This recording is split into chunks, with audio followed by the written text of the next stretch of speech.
പ്രവാസികൾക്ക് ആശ്വാസമായി എയർ ഇന്ത്യയുടെ പുതിയ പ്രഖ്യാപനം. ബഹ്റൈൻ കേരള യാത്രക്കാർക്ക് ആശ്വാസമായി എയർ ഇന്ത്യ സർവീസ് നാളെ മുതൽ. ബഹ്റൈൻ മലയാളികൾക്ക് സന്തോഷ വാർത്ത. കേരളത്തിലേക്കുള്ള എയർ ഇന്ത്യ സർവീസ് പുനരാരംഭിക്കുന്നു. നാളെ മുതൽ 18 വരെയുള്ള ഷെഡ്യൂളുകൾ കമ്പനി പുറത്തുവിട്ടു. സർവീസ് നടത്തുന്ന സമയത്തിൽ മാറ്റം വരുത്തിയിട്ടുണ്ട്. ഷെഡ്യൂൾ പ്രകാരം കോഴിക്കോട്, കണ്ണൂർ, ബംഗളൂരു, കൊച്ചി എന്നിവിടങ്ങളിലേക്കാണ് സർവീസുകൾ. നാളെ ബഹ്റൈനിൽ നിന്ന് കോഴിക്കോട്ടേക്ക് ഉച്ചയ്ക്ക് 12:25-നും കൊച്ചിയിലേക്ക് രാവിലെ 10:25-നും സർവീസ് നടത്തും. ഓഗസ്റ്റ് 15-ന് കോഴിക്കോട്, കണ്ണൂർ, ബംഗളൂരു എന്നിവിടങ്ങളിലേക്കും 16-ന് കോഴിക്കോട്, കൊച്ചി സെക്ടറുകളിലേക്കും 17-ന് കോഴിക്കോട്, ബംഗളൂരു സർവീസുകളും 18-ന് കോഴിക്കോട്, കണ്ണൂർ സർവീസുകളും തുടരും. തിരിച്ചുള്ള സർവീസുകളും ഈ ദിവസങ്ങളിലുണ്ടാവും.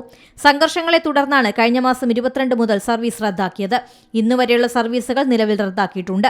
സംഘർഷത്തിന് അയവ് വന്നെങ്കിലും സർവീസ് പുനരാരംഭിക്കാത്തതിൽ യാത്രക്കാർ പ്രതിഷേധിച്ചിരുന്നു. സമാന റൂട്ടിൽ മറ്റ് എയർലൈനുകൾ സർവീസ് നടത്തിയെങ്കിലും എയർ ഇന്ത്യ എക്സ്പ്രസ് നടത്തിയിരുന്നില്ല. News desk C Malayalam news. ഏറ്റവും പുതിയ വാർത്തകളും വിശേഷങ്ങളും വിരൽ തുമ്പിലറിയാൻ സി മലയാളം ന്യൂസ് എല്ലാ ഡിജിറ്റൽ പ്ലാറ്റ്ഫോമുകളിലും ലഭ്യം.